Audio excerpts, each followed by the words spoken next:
제1부 11장 1. 찰스는 감옥 이야기를 듣고 난 후로 애덤을 더욱 존경하게 되었다. 그는 어딘지 불완전하고 그래서 미워할 수 없는 인간에게 느끼는 애정을 형에게서 느꼈다. 애덤은 그런 감정을 이용해서 찰스를 구슬렸다. 찰스, 우리는 돈이 많으니까 뭐든 마음대로 할 수 있다고 생각해 본 적 없니? 좋아, 뭘 하고 싶은데? 유럽에 가서 파리를 구경할 수 있지. 잠깐, 이게 무슨 소리야? 무슨 소리라니? 형광 계단에서 인기척이 들린 것 같아서. 고양이겠지. 그런 것 같은데 당장 잡아야겠어. 찰스, 우리는 이집트에 가서 스핑크스도 구경할 수 있어. 그냥 여기 눌러 살면서 필요한데 돈을 쓰면 돼. 하루하루 보람있게 지내면 되는 거야. 저 빌어먹을 고양이. 찰스는 문 쪽으로 달려가서 문을 획 열고는 소리쳤다. 썩 꺼져. 순간적으로 찰스는 말을 잃었다. 애덤은 동생이 계단 쪽을 뚫어지게 응시하는 것을 보고 그 곁으로 갔다. 진흙투성이의 더러운 자루 같은 것이 꿈틀거리며 계단을 기어오르려 하고 있었다. 비쩍 마른 한 손이 청개를 더듬거리며 움켜잡자 다른 한 손이 맥없이 따라왔다. 진흙과 피가 엉겨붙은 얼굴에 터진 입술이 보였고 시커멓게 멍들고 부어오른 오른쪽 눈꺼풀 사이로 눈이 보였다. 이마는 찢어졌고 헝클어진 머리카락 속에서는 피가 흘러나왔다. 애덤은 계단을 내려가서 사람의 형체 옆에 무릎을 꿇고 앉았다. 나 좀 도와줘. 어서 이 여자를 집 안으로 들이자. 이것 봐. 이쪽 팔을 조심해. 부러진 것 같아. 그들이 부축해서 안으로 들이려 하자 여자는 의식을 잃었다. 내 침대에 눕히자. 애덤이 말했다. 넌 의사를 불러오는 게 좋겠다. 그것보다는 마차에 실어 병원으로 데려가는 게 좋지 않을까? 이 여자를 데려간다고? 안 돼. 너 제정신으로 하는 말이니? 난 멀쩡해. 오히려 형이 이상하군. 생각해봐. 아니, 뭘 생각하라는 거야? 남자만 둘이 사는 집에 여자를 들여놓으면 어떡하자는 거야? 애덤은 기가 막혔다. 진심으로 하는 말은 아니겠지? 진심이야. 이 여자를 집에 들인다고 생각해봐. 2시간도 안 돼. 온 마을에 소문이 퍼질 거야. 이 여자가 어떤 사람인지도 모르잖아? 어떻게 해서 여기까지 왔는지 무슨 일이 있었는지도 모르고 형은 지금 위험한 짓을 하고 있는 거야. 애덤은 침착하게 말했다. 너가 안 가겠다면 내가 가지. 넌 여기 남아있도록 해. 아무래도 형이 잘못하는 것 같아. 내가 가긴 하겠지만 우리는 이 일로 골치 좀 아프게 될걸? 잘못되더라도 내가 책임질 테니까 염려 마. 어서 다녀오기나 해. 찰스가 의사를 데리러 떠난 후 애덤은 부엌으로 들어가서 자주전자의 뜨거운 물을 대야에 따랐다. 그러고는 침실로 가서 뜨거운 물에 손수건을 적셔 여자의 얼굴에 엉겨붙은 피와 진흙을 닦아냈다. 여자는 의식이 돌아온 듯 몸을 꿈틀거리더니 파란 눈으로 애덤을 바라보았다. 그의 의식은 어느덧 옛날의 기억 속으로 거슬러 올라갔다. 그의 계모가 침대 옆에서 물에 죽인 헝겊으로 자신의 상처를 닦고 있었다. 물이 상처 속으로 스며들자 통증이 느껴졌다. 계모는 뭐라고 중얼댔는데 무슨 말이었는지 기억나지 않는다. 괜찮을 겁니다. 그는 여자를 안심시켰다. 의사를 데리러 갔어요. 곧 도착할 거요. 여자의 입술이 조금 달싹거렸다. 말하지 말아요. 말하지 않아도 돼요. 애덤은 젖은 수건으로 여자의 상처를 조심스럽게 닦아주는 동안 따뜻한 정이 온몸으로 퍼지는 걸 느꼈다. 이 집에 머물러도 돼요. 원한다면 얼마든지 있어요. 내가 돌봐줄게요. 그는 물기를 잔 수건으로 두피의 상처와 엉겨붙은 머리카락을 닦아주었다. 그는 자기 입에서 튀어나온 말들이 낯설게 느껴졌다. 마치 다른 사람의 말처럼 들렸다. 이 상처 좀 봐. 가엾게도 눈을 다쳤군요. 눈 위에 갈색 종이를 덮어줄게요. 괜찮을 테니 안심해요. 이 말을 심하게 다쳤군요. 흉터가 생길지도 모르겠어요. 이름이 뭐죠? 아니, 힘들면 말하지 말아요. 시간은 얼마든지 있으니까. 저 소리 들려요? 의사가 오나 보네요. 비걱거리는 마차 소리가 들리죠? 애덤은 부엌문으로 달려갔다. 선생님, 여기입니다. 여기 누워있어요. 2. 여자의 상처는 생각보다 훨씬 심했다. 만약 당시에 엑스레이가 있었다면 그때 발견한 것보다 더 많은 상처를 찾아냈을 것이다. 아무튼 의사가 찾아낸 상처는 꽤 많았다. 왼팔과 갈비뼈 3대가 부러졌고 턱뼈에 금이 갔고 두개골이 깨졌으며 왼쪽 치아 몇 개가 빠져 있었다. 게다가 두피가 찢어지고 이마에 상처가 벌어져 뼈가 훤히 들여다 보였다. 의사가 외부로 드러난 상처를 확인한 것만도 이 정도였다. 의사는 그녀의 팔을 끼워 맞추고 갈비뼈 위에 붕대를 감았으며 찢어진 두피를 꿰맸다. 또 피펫과 알코올 불로 구부린 유리관을 빠진 이 사이로 넣어 거미간 턱을 움직이지 않고도 죽과 물을 먹을 수 있도록 했다. 의사는 여자에게 모르핀 주사를 놓고 아편 정제가 담긴 병을 하나 남겨둔 다음 손을 씻고 코트를 입었다. 환자는 의사가 나가기 전에 잠이 들었다. 의사는 부엌 식탁에 앉아 찰스가 내놓은 뜨거운 커피를 마셨다. 저 여자한테 무슨 일이 생긴 거지? 의사가 물었다. 우리가 그걸 어떻게 압니까? 찰스가 무뚝뚝하게 대꾸했다. 우리 집 현관에 쓰러져 있었어요. 궁금하면 저 여자가 몸을 끌고 온 길바닥의 흔적을 찾아보세요. 여자의 이름도 모르나? 알 리 없죠. 자네 여관 위층에 자주 들르지? 혹시 거기서 온 여자가 아닐까? 요즘은 가본 적이 없어요. 게다가 저런 몰골을 하고 있으니 알아볼 수도 없고요. 의사는 고개를 돌려 애덤을 바라보았다. 자네는 저 여자를 본 적이 있나? 애덤은 천천히 고개를 저었다. 찰스가 거칠게 말했다. 대체 왜 그러시죠? 자네들이 관심을 갖는 것 같아서 말해주겠네. 상처가 저 정도면 마차에서 떨어져 깔린 것 아닐세. 누군가 저 여자에게 폭력을 가한 거야. 죽일 생각으로 말이네. 저 여자한테 직접 물어보시지 그래요? 찰스가 말했다. 당분간은 말을 하지 못할 거야. 게다가 두개골이 깨져서 앞으로 어떻게 될지 몰라. 방금 생각이 났네만 경찰에 알려야 하지 않을까? 그건 안 돼요.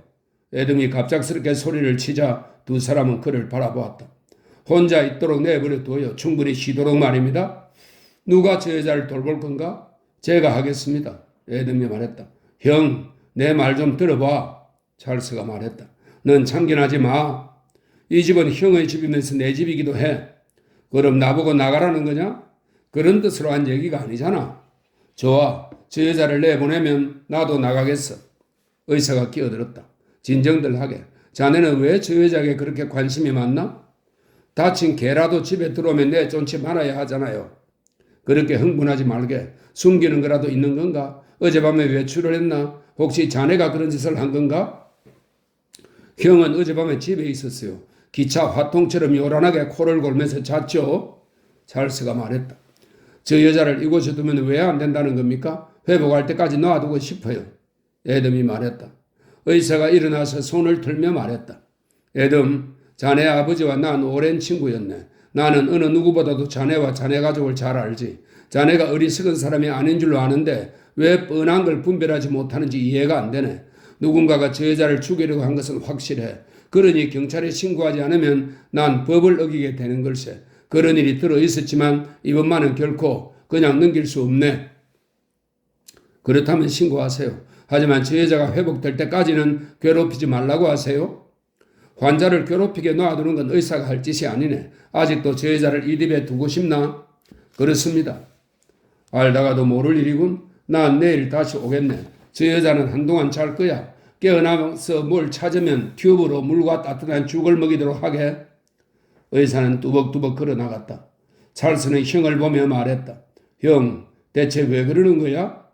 날 가만 내버려 둬. 어쩔 셈이야?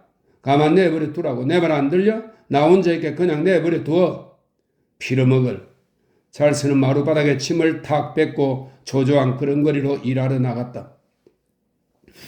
동생이 나가자 애덤은 마음이 편안해졌다. 그는 부엌을 서성거리며 설거지를 하고 바닥을 닦았다. 그런 다음 침실로 들어가 침대 옆에 의자를 바짝 끌어다 앉았다. 여자는 모르핀 주사를 맞아서인지 심하게 코를 골아댔다. 얼굴에 붓기는 좀 가라앉은 것 같았지만 눈은 여전히 시커멓게 부어있었다. 애덤은 여자를 들여다보며 꼼짝 않고 앉아있었다. 부목을 댄 여자의 팔은 배 위에 올려져 있고 오른팔은 이불 위에 얹혀 있었다. 여자는 손가락을 동그랗게 오므리고 있었다. 그것은 어린아이의 손? 아니 갓난아이의 손 같았다. 애덤이 손목을 만지자 여자의 손가락이 반사적으로 움직였다. 여자의 손목은 따뜻했다. 애덤은 여자가 알아챌까 두려워하면서도 살며시 여자의 손을 펴고 손가락 끝의 부드러운 살을 만졌다. 분홍빛 손가락은 부드러웠고 손등은 뽀얀 진주빛을 띠고 있었다. 애덤은 기분이 좋아져 웃음이 나왔다. 여자의 숨소리가 들리지 않자 그는 깜짝 놀랐다. 여자는 딸꾹질을 하더니 다시 코를 골기 시작했다. 에덤은 조심스럽게 여자의 손과 팔을 이불 속에 넣어주고 발끝으로 걸어서 조용히 방을 빠져나왔다. 캐시는 며칠 동안 충격과 고통의 어두운 동굴 속을 헤매고 있었다. 그녀의 피부는 납덩이처럼 감각이 없었다. 그녀는 통증 때문에 몸을 움직일 수 없었다. 그러나 주변에서 무언가가 왔다 갔다 하는 것 정도는 감지할 수 있었다. 그리고 차츰 머리와 눈이 맑아졌다. 젊은 남자 2명이 옆에 있었는데 한 사람은 가끔씩 나타났고 한 사람은 오래 머물러 있었다. 이 2사람 외에 캐시는 방에 가끔씩 들르는 또 한 사람이 의사라는 것과 키가 크고 비쩍 마른 또 한 사람이 자신에게 많은 관심을 보인다는 것도 알 수 있었다. 그녀는 키 큰 사람이 다가오면 두려움을 느꼈다.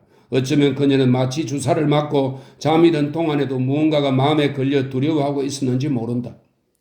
캐시는 아주 천천히 지난 며칠 동안의 단편적인 기억들을 맞추어 보았다. 에드워즈의 얼굴도 떠올랐는데 그 얼굴은 평소의 침착성과 평온함을 잃은 살인자의 표정을 짓고 있었다. 캐시는 지금까지 살아오면서 한 번도 그런 공포를 체험한 적이 없었다. 그녀는 이제야 공포가 어떤 것인지를 알게 되었다. 그녀의 마음은 도망갈 구멍을 찾는 생쥐처럼 위험의 냄새를 맡고 있었다. 에드워즈는 그 화재 사건을 알고 있었다. 그 사람 말고 또 아는 사람이 있을까? 그는 도대체 어떻게 알게 되었을까? 그런 생각을 하자 그녀는 눈앞이 캄캄해지고 두려움이 덮쳐오면서 속이 울렁거렸다. 대화를 통해 짐작하건대 키 큰 사람은 보안관으로 그녀에게서 무언가를 알아내려 하고 에덤이라는 젊은이는 그가 신문을 못하도록 막는 것 같았다. 어쩌면 보안관이 그 화재 사건을 알고 있는지도 모르는 일이었다. 떠들썩한 소리가 나자 그녀는 다시 위험에서 빠져나갈 궁리를 하기 시작했다. 보안관이 말하고 있었다. 이 여자한테도 이름이 있을 것 아니요? 이 여자를 아는 사람이 틀림없이 있을 거요. 무슨 수로 대답을 합니까? 턱이 깨졌는데. 에덤의 목소리였다. 여자가 오른손잡이면 글로 써서 답변할 수 있을 거요. 이봐요, 에덤. 누군가가 이 여자를 죽이려고 했다면 가능한 한 빨리 그자를 체포하는 게 좋아요. 펜을 좀 저어봐요. 내가 물어볼 테니까. 의사가 두개골이 깨졌다고 하는 말도 못 들었어요. 기억을 잃었는지 어떻게 알아요? 아무튼 종이와 펜을 줘요. 다시 한번 물어나 보게. 제발 이 여자를 괴롭히지 말아요.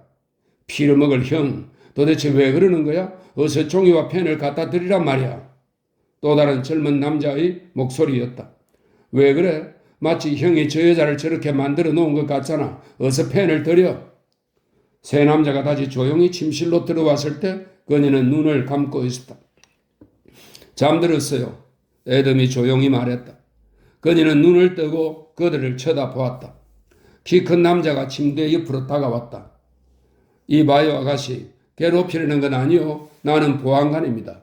말을 할 수 없다는 걸 알고 있으니 이 종이에 글이라도 좀 써주겠소? 그녀는 통증으로 얼굴을 찡그렸다. 그러고는 알았다는 듯이 고개를 끄덕이며 눈을 깜빡거렸다. 착한 아가씨로군. 보안관이 말했다. 당신들도 보았지? 대답을 하겠다고 하지 않소? 보안관은 침대 위에 적받침을 놓고 그녀의 손가락에 펜을 쥐어 주었다. 자, 당신의 이름이 뭐죠? 세 남자는 그녀의 얼굴을 주시했다. 그녀는 입을 오므리면서 눈을 가늘게 떴다. 그리고는 눈을 감은 채로 글씨를 썼다. 모르겠어요. 아무렇게나 크게 휘갈겨 쓴 글씨였다. 여기 세 종이가 있어. 그럼 기억나는 건 무엇이요? 아무것도 모르겠어요. 생각나지 않아요. 여자는 종이 가장자리에다 그렇게 썼다. 당신이 누구인지 그리고 어디서 왔는지도 모르겠어요. 잘 생각해 봐요. 여자는 기억해내려고 안간힘을 쓰는 것 같다가 이었고 포기했는지 우울한 표정을 지어 보였다. 기억나지 않아요. 모든 게 뒤죽박죽이에요. 제발 도와주세요. 안 되겠군. 보안관이 말했다. 어쨌든 협조해줘서 고맙소. 회복되면 다시 한번 해보도록 하죠. 이젠 그만 써도 좋아요. 여자는 고맙습니다라고 쓰고는 연필을 놓았다. 그녀는 이렇게 보안관의 환심을 샀다. 보안관 역시 에덤 편이 되었다. 이제 그녀를 못마땅하게 여기는 사람은 찰스뿐이었다. 두 형제가 자신을 부축해 방에서 데리고 나가 변기에 앉힐 때 그녀는 찰스의 침울한 표정을 자세히 살펴보았다. 그의 얼굴에는 분명 그녀가 두려워하는 어떤 표정이 있었다. 찰스는 자주 이마의 흉터를 문지르거나 그 윤곽을 더듬었다. 한 번은 그와 눈이 마주치기도 했다. 그는 계면쩍게 자기 손가락을 내려다보며 한마디 쏘아붙였다. 걱정 말아요. 당신도 이런 흉터가 생길 테니 이것보다 더 심한 흉터가 생길 거요. 그녀가 미소를 짓자 찰스는 얼굴을 돌려버렸다. 이었고 애덤이 따뜻한 수프를 끓여주자 찰스는 이렇게 말했다. 난 시내에 가서 맥주나 한잔 마시고 올게. 3. 애덤은 여지껏 이렇게 행복한 적은 없다고 생각했다. 여자의 이름을 몰라도 상관없었다. 그녀는 자신을 캐시라고 불러달라고 했는데 그 정도로도 충분했다. 애덤은 어머니와 계모의 요리법을 떠올리면서 캐시에게 음식을 만들어 주었다. 아주 빠른 속도로 회복되어 가는 걸 보면 캐시의 생명력은 대단했다. 퉁퉁 부었던 뺨의 부기가 가라앉으면서 예전의 아름다운 얼굴이 나타났다. 얼마 지나지 않아 캐시는 부축을 받고 일어나 앉을 수 있게 되었다. 그녀는 입을 조심해서 벌리고 다물었으며 많이 씹지 않아도 되는 부드러운 음식을 먹기 시작했다. 그녀의 이마에는 여전히 붕대가 감겨 있었지만 이가 빠진 한쪽 볼이 오목하게 들어간 것만 빼면 얼굴의 상처는 거의 없어졌다. 그녀에게는 한 가지 고민이 있었는데 그녀는 그 고민을 떨쳐버릴 방법을 찾고 있었다. 그리고 말을 할 수 있게 되었는데도 말을 하지 않았다. 어느 날 오후 부엌에서 인기척이 들리자 그녀는 큰 소리로 말했다. 애덤, 당신인가요? 곧이어 찰스의 대답이 들려왔다. 아니, 나요. 잠깐 이리 좀 들어와 볼래요? 찰스는 시무룩한 표정으로 문간에 서 있었다. 들어오지 않는군요. 그래요. 날 좋아하지 않는군요. 그런가 봅니다. 이유가 뭐죠? 찰스는 대답할 말을 찾았다. 당신을 믿을 수가 없으니까. 왜 믿지 못하죠? 모르겠어. 당신이 기억을 잃어버렸다는 것도 의심스러워요. 하지만 내가 왜 거짓말을 하겠어요? 그야 모르지. 그냥 당신에게 신뢰가 가지 않아요. 당신한테는 내가 알 만한 그 무엇이 숨겨져 있어요. 전에 날 한 번도 만난 적이 없을 텐데요. 그럴지도 모르죠. 하지만 내 마음에 걸리는 게 있어요. 난 그걸 꼭 알아야겠어요. 그런데 내가 당신을 만난 적이 없다는 건 어떻게 단정할 수 있죠? 그녀가 잠자코 있자 찰스는 나가려고 했다. 가지 말아요. 그녀가 말했다. 대체 어쩔 작정이죠? 뭘 어떡한다 말이요? 나에 대해서 말이에요. 그는 새삼스럽다는 듯이 그녀를 바라보았다. 사실을 알고 싶소? 그러니까 묻는 거잖아요. 아직은 모르겠어요. 하지만 분명히 말해둘 게 있어요. 난 되도록 빨리 당신을 이 집에서 쫓아내겠어요. 내 형은 제정신이 아니지만 그를 때려서라도 정신을 차리게 만들 거요. 그런 짓을 한다고요? 형은 어른인데. 난 할 수 있어요. 캐시는 그를 똑바로 쳐다보았다. 애덤은 어디 있죠? 당신에게 그 빌어먹을 약을 사다 준다고 시내에 나갔어. 당신은 심술궂은 사람이군요. 내가 무슨 생각을 하는지 알기나 해요. 당신의 그 매끄러운 살갗 속엔 심술이 숨겨져 있어요. 난 그만큼은 심술궂지 못하지. 당신은 악마요. 캐시는 살며시 웃었다. 그런 점에서 우리들은 닮았군요, 찰스. 난 얼마나 이곳에 머물 수 있죠? 무슨 뜻이요? 언제 날 내쫓을 건지 묻는 거예요. 솔직히 말해봐요. 좋아, 말해주지. 한 일주일이나 열흘 후에 당신이 걸을 수 있게 되면 곧바로 내쫓을 거예요. 내가 나가지 않는다면 어쩔 셈인가요?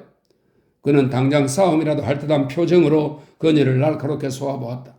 말해주지. 당신은 마취제를 맞으면 헛소리를 많이 하더군 잠꼬대쳐 하는 것처럼 말이야? 그럴 리가 없어요. 찰스는 그녀의 입이 갑자기 경직되는 것을 보고 크게 웃었다. 믿기 싫으면 그만이지. 빨리 여기서 나가준다면 입을 다물고 있겠지만 그렇지 않으면 다 말해버릴 거요. 보안관이 그 얘기를 들으면 가만히 있지 않을걸. 내가 수상한 말을 했을 리가 없어요. 대체 무슨 말을 하겠어요? 당신과 말싸움하고 싶지 않아. 난 할 일이 많은 사람이라고. 당신이 물으니까 대답해 준 것뿐이요. 찰스는 밖으로 나갔다. 그는 닭장 뒤에 기대선 채로 다리를 치며 한바탕 웃었다. 영리한 줄 알았더니 아니군. 그는 혼자말로 중얼거렸다. 며칠 만에 가슴이 후련해지는 것 같았다. 4. 캐시는 찰스에게 겁을 먹었다. 찰스가 그녀의 정체를 알아냈다면 그녀 역시 그가 어떤 사람인지 알아챈 셈이었다. 그녀는 난생 처음 자기와 같은 수법을 쓰는 남자를 만난 것이었다. 캐시는 그의 속마음을 헤아려보고는 초조해졌다. 자신의 수법이 그에게는 먹혀들지 않는다고 생각했기 때문이다. 그녀에게는 휴식과 보호가 필요했다. 그녀는 돈도 한 푼 없었다. 그러니 누군가의 보호를 받아야 했다. 그것도 오랫동안 그녀는 몸이 아프고 피곤했지만 머릿속으로는 이 난국을 헤쳐나갈 방법을 찾느라 바빴다. 에덤이 진통제 한 병을 사들고 돌아왔다. 그는 캐시에게 약을 한 숟가락 따라주면서 말했다. 맛은 고약하지만 좋은 약이니 참고 마셔요. 그녀는 얼굴을 찡그리지도 않고 약을 받아 먹었다. 나한테 잘해주시는군요. 왜 그러시는지 궁금해요. 패만 끼칠 뿐인데. 패라니요. 당신 덕분에 집안 분위기가 환해진걸요. 그렇게 심하게 다쳤는데도 앓는 소리 한 번 내지 않았고요. 당신은 정말 좋은 사람이에요. 친절하고. 그렇게 되려고 노력할 뿐이죠. 밖으로 나갈 건가요? 나와 좀 더 얘기하면 안 되나요? 그럽시다. 그보다 더 중요한 일이 없죠. 에덤, 의자를 더 가까이 끌어당겨요. 에덤이 자리를 잡고 앉자 캐시는 오른손을 내밀었다. 그는 두 손으로 그 손을 꼭 잡았다. 당신은 착하고 친절해요. 그녀는 같은 말을 되풀이했다. 에덤, 약속 지키는 거죠? 물론이요. 그런데 무슨 생각을 하고 있는 거요? 난 외롭고 무서워요. 그녀는 울먹이며 말했다. 겁이 나요. 내가 도울 일은 없어요? 아무도 날 도와줄 수는 없을 거예요. 말해봐요. 할 수 있다면 도울 테니. 정말 말하기 힘든 일이에요. 아니, 말하지 않겠어요. 왜 말을 못한다는 거요? 비밀이라면 아무에게도 말하지 않겠어요. 비밀이라서 그런 건 아니에요. 모르겠어요? 그래요. 모르겠어요. 그의 손을 잡고 있던 캐시의 손가락에 힘이 들어갔다. 에덤, 난 기억을 잃지 않았어요. 아니, 그렇다면 왜 그렇게 말했어요? 그래서 이유를 말하려는 거예요. 에덤, 당신은 아버지를 사랑했나요? 사랑했다기보다는 존경했던 것 같아요. 어쨌든 당신이 존경하는 분이 어려움에 처해 있다면 그분을 파멸해서 구하기 위해 무슨 짓이라도 했겠죠? 그야 물론이죠. 당연히 그렇게 했을 거요. 내가 그런 처지에 빠졌어요. 그런데 당신은 어떻게 하다가 다친 거죠? 그것과 관련이 있어요. 그래서 말할 수 없다고 한 거예요. 당신 아버지가 그랬나요? 아니에요. 하지만 아버지와 관계가 있어요. 당신을 그렇게 만든 사람을 밝히면 당신 아버지가 곤란해진단 말인가요? 캐시는 한숨을 쉬었다. 이쯤에서 입을 열지 않으면 에덤이 제멋대로 상상할지도 몰랐다. 에덤, 나를 믿죠? 물론이에요. 차마 입이 떨어지지 않는군요. 그럴 것까지 없어요. 당신 아버지를 보호하는 일이지 않소? 당신은 이해심이 많군요. 이건 나와 관계된 비밀은 아니에요. 그렇다면 진작 당신에게 털어놓았겠죠? 이해해요. 나도 그랬을 거예요. 정말 날 이해해 주는군요. 캐시의 눈에 눈물이 가득 고였다. 에덤이 고개를 숙이자 캐시는 그의 뺨에 입을 맞추었다. 걱정 말아요. 그가 말했다. 내가 돌봐줄게요. 캐시는 베개에 등을 기댔다. 당신은 도와줄 수 없을 거예요. 그건 무슨 말이죠? 당신 동생이 날 무척 싫어해요. 그는 내가 이곳을 떠나기를 바라고 있어요. 찰스가 그런 말을 했어요? 그건 아니에요. 그냥 느낌일 뿐이죠. 그 사람은 당신만큼 이해심이 없어요. 마음은 착해요. 나도 알아요. 하지만 당신처럼 따뜻한 사람은 아니더군요. 내가 이곳을 나가면 보안관이 이것저것 물어볼 거예요. 그러면 난 의지할 곳 없는 외톨이가 될 게 뻔해요. 에덤은 후공을 응시했다. 내 동생이 당신을 쫓아낼 수는 없어요. 이 농장의 절반은 내 것이니까. 그리고 내 몫의 돈도 갖고 있어요.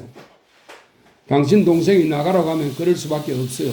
나 때문에 당신의 생활까지 망쳐버릴 수는 없죠. 에덤은 일어나서 방을 나갔다. 뒷문으로 가서 바깥을 내다보니 어느새 오후가 되어 있었다. 찰스가 멀리 들판에서 수레에 담긴 돌로 담을 쌓고 있었다.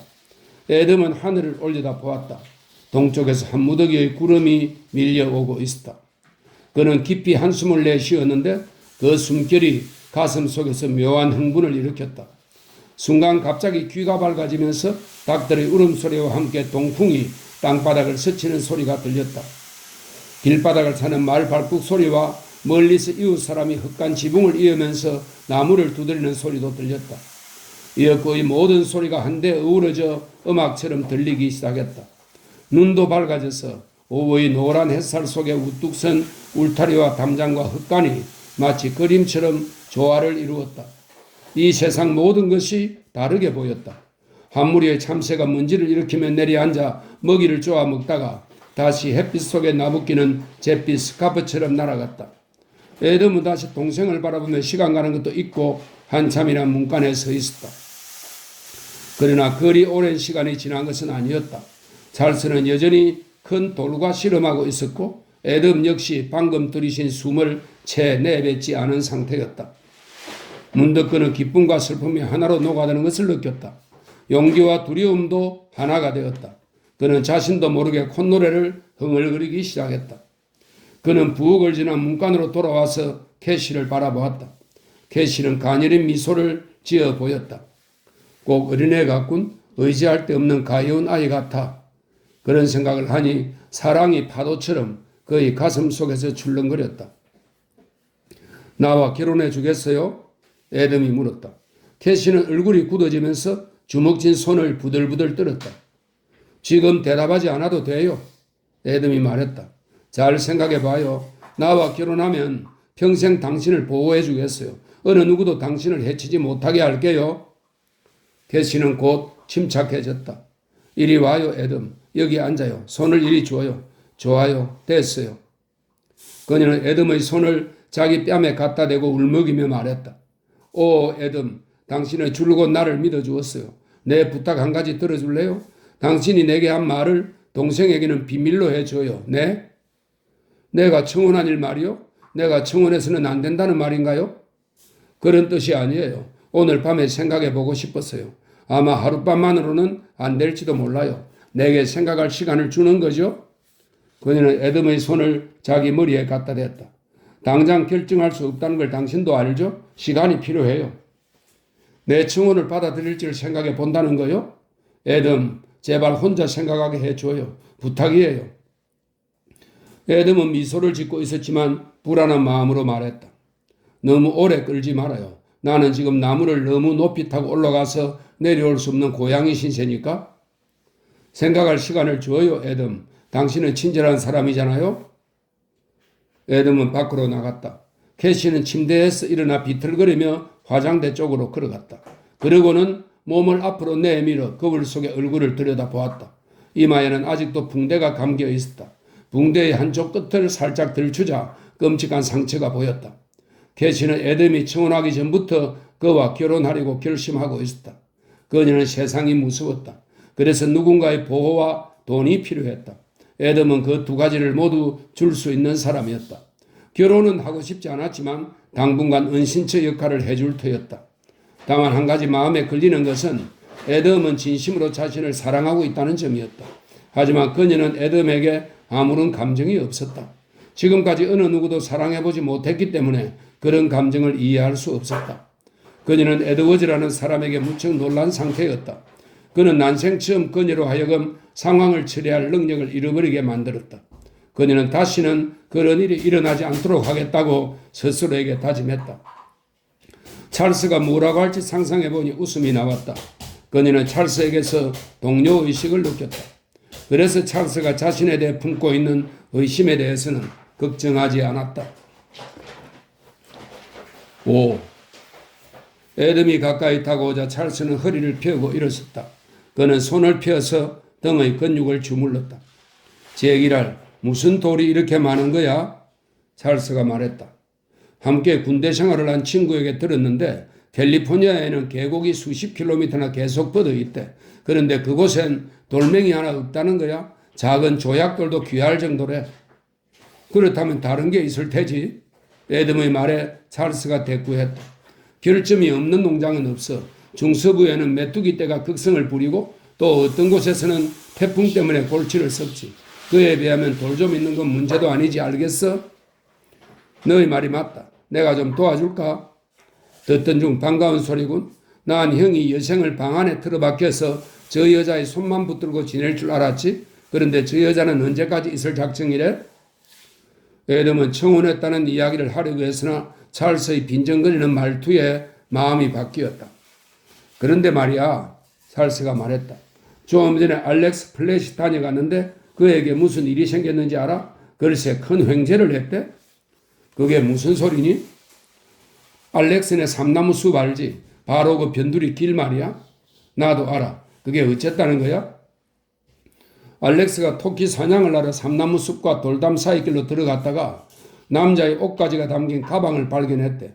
비에 젖긴 했지만 아직 새 옷이었다더군. 그런데 가방 안에 자무실을 채운 나무 상자가 있어서 열어보니 4,000달러나 들어있었다지 뭐야. 그리고 아무것도 들어있지 않은 빈 지갑도 하나 있었대. 이름도 안 써 있었대. 그게 이상하단 말이야. 옷에도 가방에도 이름표가 붙어있지 않았대. 흔적을 남기려고 하지 않았나 봐. 알렉스가 그 물건을 보관하고 있는 거야. 보안관에게 신고를 했는데 공고를 내도 나타나는 사람이 없으면 알렉스가 갖게 된다는 거야. 주인이 나타날 테지. 내 생각도 그렇지만 알렉스에게는 말하지 않았어. 지금은 좋아서 어쩔 줄을 모르고 있으니까. 그런데 이름표가 없는 건 정말 이상해. 잘라낸 흔적도 없는 걸 보면 처음부터 붙어 있지 않았나 봐. 꽤 많은 돈인데 주인이 나타나겠지. 애덤이 말했다. 알렉스는 한참 있다가 갔어. 형도 알다시피 알렉스의 아내가 잘 싸돌아다니는 여자잖아. 찰스는 잠자코 있다가 한참 만에 입을 열었다. 형, 할 얘기가 있어. 온 동네 사람들이 우리를 두고 수군대고 있다나 봐. 뭘? 무슨 얘기를 수군거린다는 거야? 제기랄 그 여자 얘기지 뭐겠어? 두 남자가 한 여자를 데리고 살 수는 없다는 거야. 알렉스가 한 말인데 여자들이 그 문제 때문에 말이 많대. 형, 그러니 이대로 넘어갈 수는 없어. 우리는 앞으로도 이곳에서 살 거고 게다가 채통 있는 집안의 자손들이잖아. 여자가 다 낳지도 않았는데 날들을 쫓아내라는 거야? 그게 좋겠어. 난 그 여자가 마음에 들지 않아. 넌 처음부터 그랬어. 알아. 그 여자한테는 믿음이 생기지 않아. 뭔지는 모르지만 수상한 구석이 있어. 난 그게 싫다는 거야. 형, 그 여자를 언제 내버릴 생각이야? 얘기해 줄게. 애덤이 천천히 말했다. 일주일만 여유를 줘. 그때 가서 내가 처리할 테니. 약속하는 거지? 그래, 약속하지. 그럼 됐어. 알렉스 부인에게도 그렇게 얘기하지. 그럼 마을 여자들의 입방아가 한순간에 멈추겠지. 다시 우리들만 살게 되어 기쁘군. 그 여자는 아직도 기억을 찾지 못했지? 애덤이 대답했다. 6. 닷새 후에 찰스가 송아지 사료를 사려 나간 사이에 애덤은 부엌 쪽 계단 앞에 마차를 갖다 댔다. 그리고는 캐시를 부축해서 마차에 태우고 모포로 무릎과 어깨를 감싸주었다. 애덤은 군청 소대지까지 마차를 몰아 치안 판사 앞에서 그녀와 결혼을 했다. 그들이 집에 돌아왔을 때 찰스가 와 있었다. 두 사람이 부엌으로 들어가자 찰스는 언짢은 얼굴로 그들을 바라보았다.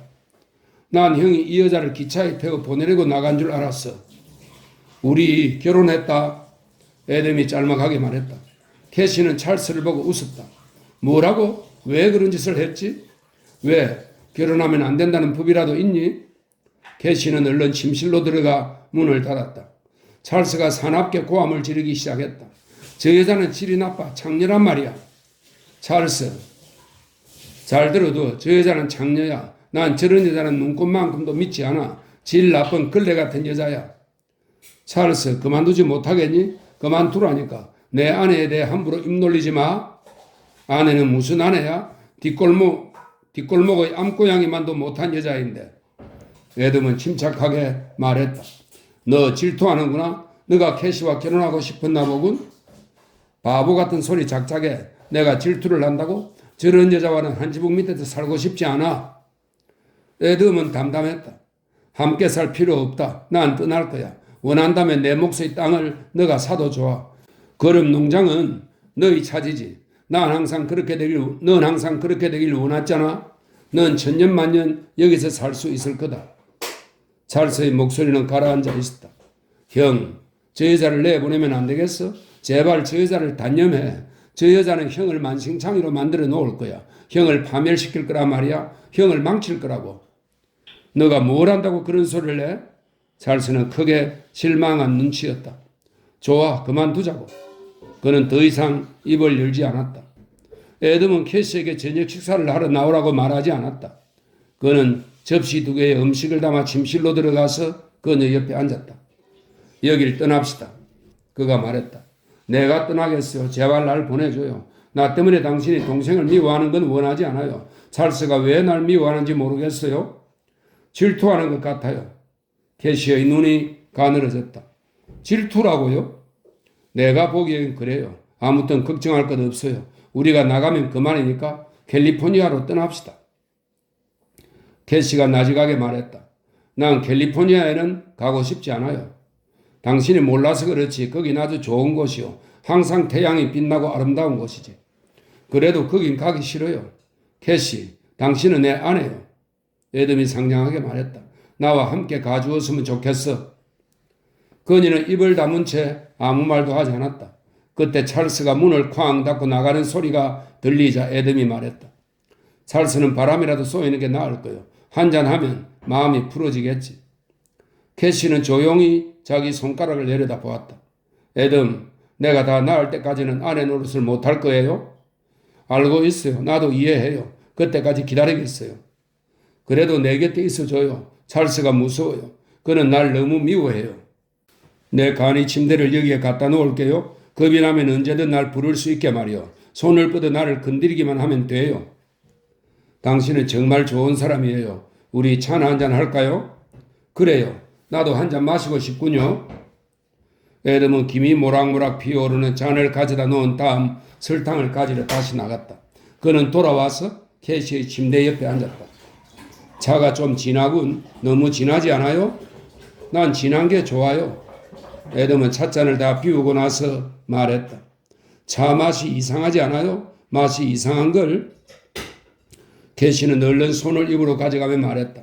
어디 내가 한번 마셔볼게요. 캐시는 잔에 남아있던 차를 홀짝 마시고 나서 소리쳤다. 애덤, 찻잔이 바뀌었어요. 내 것을 마셨군요.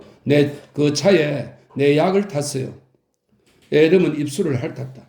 뭐 해롭진 않겠지? 그럼요. 캐시는 나직하게 웃었다. 무슨 일이 있어도 밤중에 당신을 깨우지 못하겠군요? 그게 무슨 소리요? 내가 먹으려던 수면제를 당신이 먹었잖아요. 좀처럼 잠에서 못 깨어날 거예요. 애덤은 깨어있으려고 안간힘을 쓰다가 곧바로 깊은 잠에 빠져들었다. 의사가 수면제를 이렇게 많이 먹으라고 했어요? 애덤이 몽롱한 상태에서 말했다. 당신에게는 적응이 안 되어서 그럴 거예요. 찰스는 밤 11시가 되어서야 돌아왔다. 캐시는 비틀거리는 찰스의 발소리를 들었다. 찰스는 자기 방으로 들어가서 옷을 벗어 던지고 침대에 누웠다. 그는 잠자리가 불편한 듯 몸을 뒤척이다 눈을 떴다. 캐시가 침대 옆에 서 있었다. 왜 이래요? 왜 이럴 거라고 생각하죠? 저리 좀 가서 누워요. 형은 어디에 있지? 실수로 내 수면제를 마시고 잠들었어요. 찰스는 거친 숨을 몰아쉬기 시작했다. 난 벌써 장녀와 한번 하고 왔어. 당신은 정력이 넘치는 남자잖아요. 저리 좀 비키라니까요. 부러진 팔은 어쩌고. 내가 알아서 할게요. 당신이 걱정할 일은 아니잖아요.